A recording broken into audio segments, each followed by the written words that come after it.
Hello and welcome to News Now on TV360. I am Thelma Okoro. At least 85 people have now been confirmed dead in the terrorist attack on Dalori village in Borno State, northeast Nigeria. 62 other people sustained injuries and are receiving treatment at the General Hospital in Maiduguri, the capital of the state. Eyewitnesses, however, dispute the figures, saying over 100 people may have been killed during the attack, which lasted about 3 hours. They say gunmen dressed in military uniform shot people dead and burnt homes. Most of those affected were fleeing women and children. No group has claimed responsibility for the attack, but the Boko Haram terrorist sect is highly suspected to have been involved. The Bring Back Our Girls group has released the names of those killed and injured during an attack in a community in Chibok, Borno State, northeast Nigeria. The group, in a statement by its spokesperson, Seisu Akome, on Sunday said 15 people were killed while 49 others were injured in the attack. The movement also said one soldier is among the victims. The attack occurred on January 27 when 3 suicide bombers suspected to be female detonated their explosive devices at the main market and a military checkpoint in Chibok town. Security operatives say they have demobilized material suspected to be improvised explosive devices planted near the office of the Borno State Pilgrims Welfare Board in Maiduguri. Victor Isuku, spokesperson of the Borno State Police Command, said this in an interview in Maiduguri on Monday. He said the IEDs planted by people suspected to be members of the Boko Haram insurgents were demobilized by a joint security team. President Muhammadu Buhari has called on all Nigerians to be more vigilant following the string of terrorist attacks recorded in the past few days. President Buhari said this in a reaction to the spate of suicide bombings in Chibok Market, Dalori Internally Displaced Persons Camp, and the Gombe Market in Adamawa State. He said the insurgents had suffered immensely from the sustained bombardment of their camps and hideouts by the Nigerian military and had resorted to using desperate measures to gain cheap media attention. The president also extended his condolences to all the people of Chibok, Gombe, and Dalari who lost their loved ones in the attacks. As part of a major drive to increase the impact of its human rights work in Nigeria, Amnesty International has collaborated with the Committee for Defense of Human Rights, CDHR. The collaboration was revealed by the chairman of CDHR, Malaki Ugumadu, at a press briefing in Lagos. Speaking on the partnership, both groups expressed optimism that human rights abuses will be tackled effectively across the country. CDHR has consistently championed a campaign against the abuse of the rights of the Nigerian people, particularly regarding torture. And the socio-political conditions or factors leading to that are well known to the Nigerian people, namely the insufficient capacity of the law enforcement agencies in particular to properly investigate and scientifically ascertain the causes of crime. That lack of capacity has always occasioned the deployment of torture as an instrument of extracting statements from suspects in particular. We have allied challenges of extrajudicial killings which have been on the rampage in recent times. You will remember the policeman who killed the twins together with their friends only a few days to Christmas and shot himself. We have a series of such cases. So we are delighted, as a foremost human rights organization in Nigeria, that Amnesty International has identified us, taken the trouble, visited us today, just so to consolidate the partnership that is needed to be able to wage this campaign. The time is now to activate the constitutional provisions regarding the rights of Nigerians to dignity of human person and the right not to be tortured for any reason, just so that we are also prepared, as we have always done in the past, particularly now that we are getting the kind of collaboration and partnership with known international organizations to ventilate the abuses of these rights, even in courts of law. The issues of human rights in Nigeria are very complex, they are very widespread, and that's why we think working with credible and reputable institutions like the CDHR will add a lot in the promotion and protection of people's rights against abuses and violation by not just states but by also non-state actors. And with regards the project that we are starting, the Stop Torture project, now the issue of torture, all of you will know, is something that has become a norm in the enforcement of law.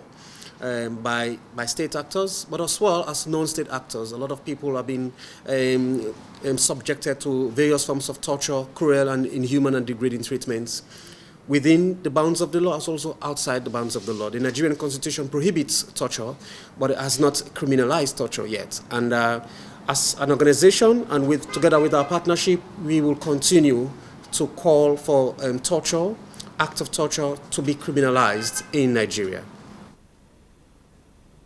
The Nigerian government has embarked on a campaign to ensure armed forces personnel are prompt and effective in responding to outbreak of diseases across the country. In a bid to achieve this, the government has struck a partnership with the U.S. Department of Defense HIV Program, primarily to curtail the HIV/AIDS scourge and other diseases. The Permanent Secretary of the Federal Ministry of Defense, Ambassador Danjuma Shehi, who was represented by the Director of Medical Services in the ministry, Oluwatoyin Akinlade, revealed this at the training in Abuja. The objective of this training is to build our military capability in planning ahead and for the prompt responses to the outbreak of any form of diseases within the country in general and the armed forces in particular. You will all agree with me that this session is very timely in view of the current fight against Lassa fever and associated diseases, including the cases in faraway America with the outbreak of the dreaded Zika virus disease. I commend the Director General, management and staff of the Health Implementation Program for keeping faith with the vision of the program, which was established some 11 years back, to curtail the scourge of HIV/AIDS among our troops, their families, and the civilian population. This program was born out of partnership between the Ministry of Defense and the U.S. Department of Defense, with the primary mandate to build human capacity and to provide relevant laboratory facilities, among others. It is gratifying to note that over the years, the activities of the program had focused on other diseases, including tuberculosis, malaria, Ebola, etc., with tremendous successes. I wish to emphasize that the training be focused more on the following. A, increasing critical knowledge and operational skills of armed forces personnel in outbreak management. B, establishment of effective disease surveillance mechanisms in barracks and basic synergy with the local state health authorities. C, strengthening laboratory capacity to conduct basic diagnostic investigations.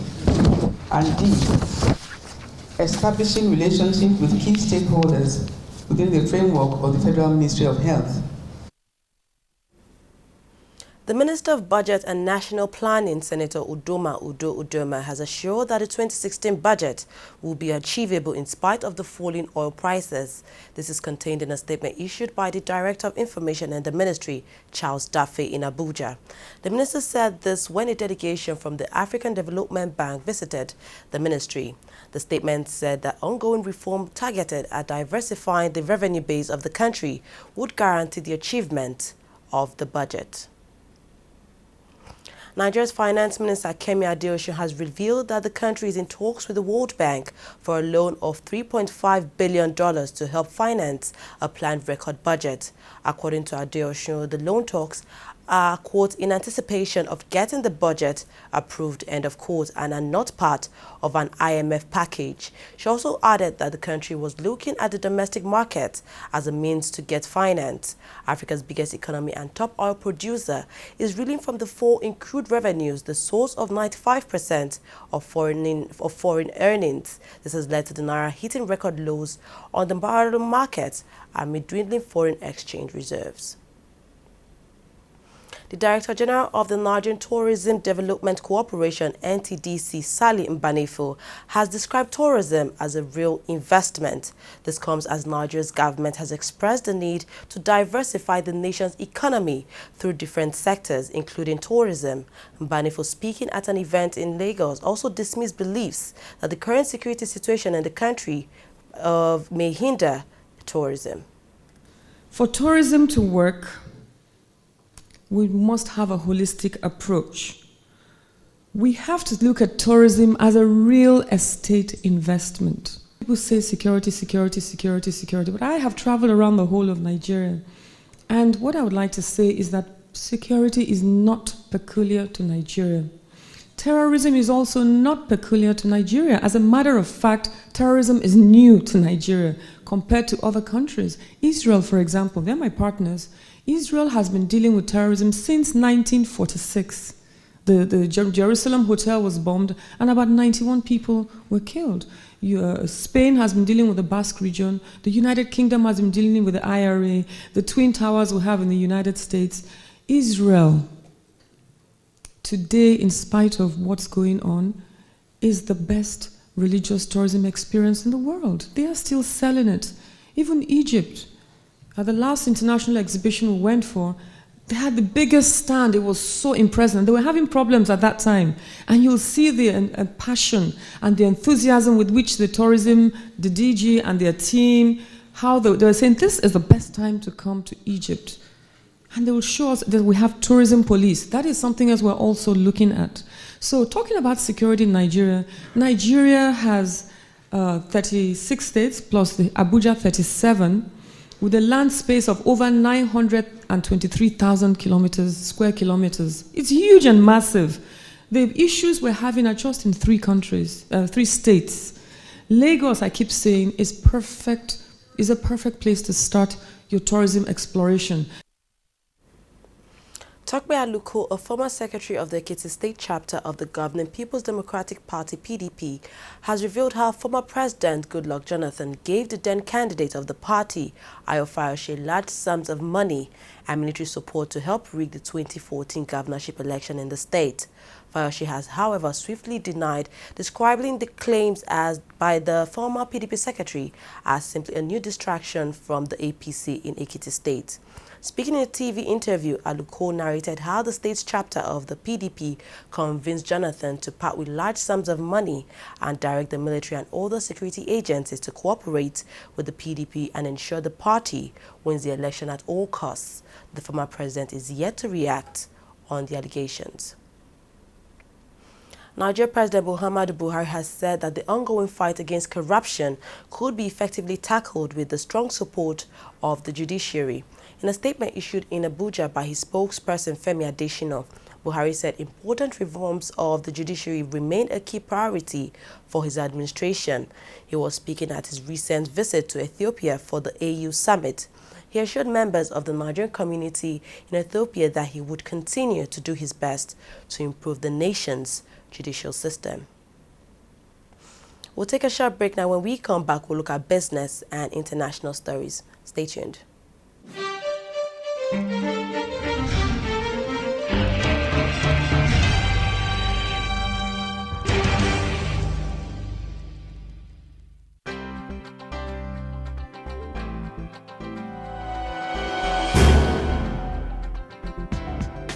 Hello, you're welcome. You're watching the Funny White Man Show, which is the biggest, the brightest, and the most entertaining show in Africa. Funny white man, but this way you talk, you too much. Give me 5,000 man that you. Too much. So you get it like, when she move along the street, yeah, me should like there, I'm going girl. You know, my own people, actually. Yeah, fine, it's fun. I enjoy it. And I'm one of those very few, I'm forever taking it personal. I will listen 160 million Nigerians are corrupt. My brother, I'm looking for you.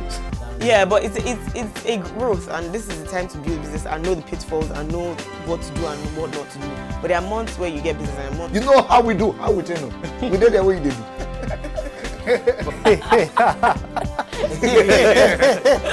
Hello, you welcome. You watching Trending Matters on the Funny White Man Show.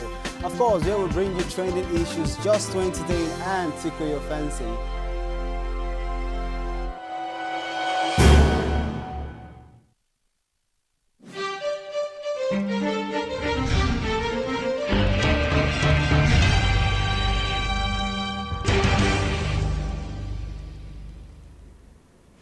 Welcome back. You're watching TV360 News now. Nigeria's main workers' union has declared its support for the anti-graft war of the federal government, describing corruption as a national malady that afflicts virtually every fabric of our national life. In a statement released and signed by its president Ayuba Waba and General Secretary Peter Ozo Eson, the NLC said it continues to express its strong and unalloyed support for the government's war on corruption. While speaking on the $2.1 billion fund meant for the purchase of arms for the military, the Congress said those involved in the scandal underscores the extent of the rot in the system. Men and officers of the Nigerian Air Force station in Abuja embarked on a 10-kilometer walk and jogging exercise to make them strong and physically fit. The Air Vice Marshal James Bloom said the exercise was meant to make them healthy enough to confront any challenge facing the country. The 10-kilometer route march is a regimental exercise put in place by the Chief of the Air Staff to ensure that officers and men are fit, alert, and ready to go into action anytime they are called upon. This exercise takes place simultaneously in all our units. This is just for the headquarters, Nigerian Air Force, and those other little units, small units that are co-located in Abuja. You can see everybody walked 10 kilometers. Even the few that had the big stomach, you could see that they are very combatant. They walked 10 kilometers and are working on their weight to shut down. The Lagos State government has vowed to clamp down on erring boat operators following the boat incident that occurred on Saturday, which left 6 people dead. The agency in charge of guiding boat operators, the Lagos State Waterways Authority, summoned an emergency meeting with all commercial boat operators in the state. In a statement signed by the managing director of LASWA, Abisola Kamson, the meeting, which will focus on the compliance of safety standards of vessels operating on the state waterways, will hold at the LASWA office in Falomo, Ikoyi. It vowed to sanction those who continue to contravene the rules and regulations guiding their operations. Moving on to oil price now. Oil price fell 2% on Monday as weak economic data from China, the world's largest energy consumer, weighed on prices. It comes as an OPEC source played down talk of an emergency meeting to stem the decline. Brent was down 64 cents at $35.35 a barrel, while U.S. crude was down 68 cents at $32.94 a barrel. A senior OPEC source told a Saudi Arabian newspaper it was too early to talk about an OPEC emergency meeting. OPEC member Iran, which last month was allowed to return fully to the market after years of sanction, is so far unwilling to participate in cuts. The first freely elected parliament in Myanmar for 50 years has held its opening session. Hundreds of new MPs, mostly from the National League for Democracy, but also some smaller parties, have been sworn and taken their seats. The NLD, led by Aung San Suu Kyi, won 80% of contested seats in November's historic election. But a quarter of all seats are reserved for the military, which also retains control of key ministries. One of the new parliament's jobs will be to choose a new president when outgoing leader Thein Sein steps down at the end of March. On the sports scene, former Premier League champion Manchester City has announced that current coach Manuel Pellegrini will leave the club at the end of the current season. He will be replaced by current Bayern Munich coach Pep Guardiola. The former Barcelona coach had announced his decision to quit the Bavarians at the end of the season to enable him seek a move to the Premier League side.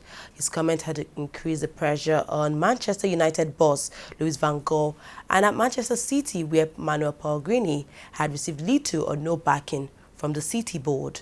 The City board has now confirmed the capture of the Spanish serial winner.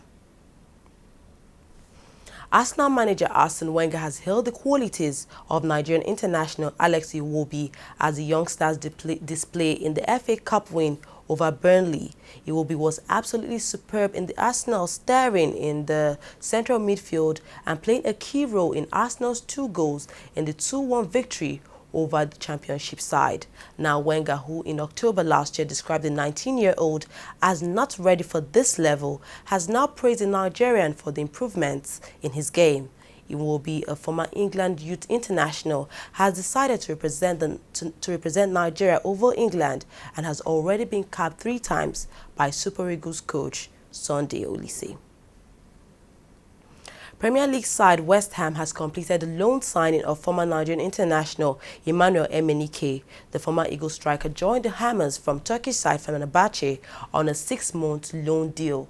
Speaking after his loan signing was confirmed, Emenike expressed his delight at being able to finally fulfill his dream of showcasing his talents in the Premier League. Emenike was capped 37 times by the Nigerian national team and was part of the Super Eagles squad that won the Nations Cup in 2013. He also won the Golden Boots in that tournament. We've come to the end of news now. We thank you very much for watching. I am Thelma Okoro.